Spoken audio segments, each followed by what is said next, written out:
Russell Brand, he is an extraordinary man. The first time that I ever came across him was in the movie Get Him to the Greek. He was an interesting figure that completely intrigued me. I want to find out more. I want to know what his backstory was, if he really was the person that he perceived. And I want to know more about him in general. So what I done is, I picked up 2 of his biographies.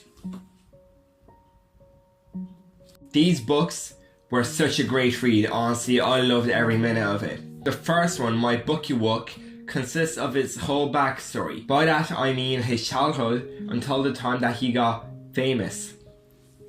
And then this book is from the time that he got big and famous to only a few years back, which is... So, starting with this book. Russell Brand never had a real father figure. His biological father left, leaving him with his mum. Then she had a few different partners, but never really accepted Russell. This left him feeling abandoned and put him on a path of destruction. But more on that later on. He fell in love with drama at a very young age, but never really got into a good school. He tried though, and he tried and tried and tried. Then, in a weird spur of a moment, he done stand-up comedy, and that was what he loved. He loved being on the stage, doing live gigs. Back to that destructive path that I mentioned. He basically done every drug imaginable. I mean, he done weed, ecstasy, cocaine, and even heroin. He was an extreme addict that even led into his adulthood, where he actually had a career and he lost jobs because of it.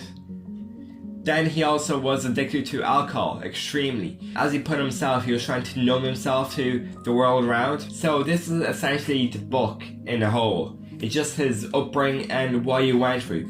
But the main reason why I loved it is because of the vocab that he used. It's easy understandable by nearly anyone. And although he uses words which are really intriguing and seem rather complex, you can go without them, you can still make sense of a sentence.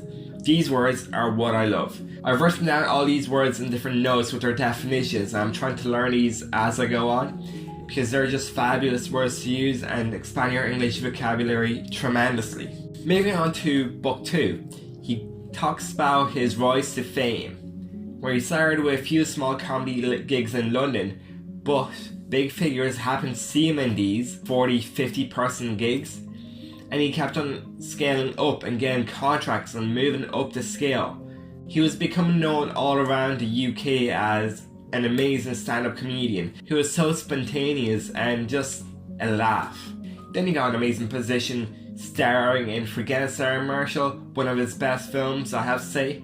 After this, his career in America sort of took off, where he done Get Into the Greek and a few other movies, but he never really got into comedy there. Then as this book went on, he found out more and more about his struggle to get clean of drugs and alcohol. He went to a few rehabs with his manager trying to guide him through, and he lost friends, made friends. It's just a huge mess of stuff.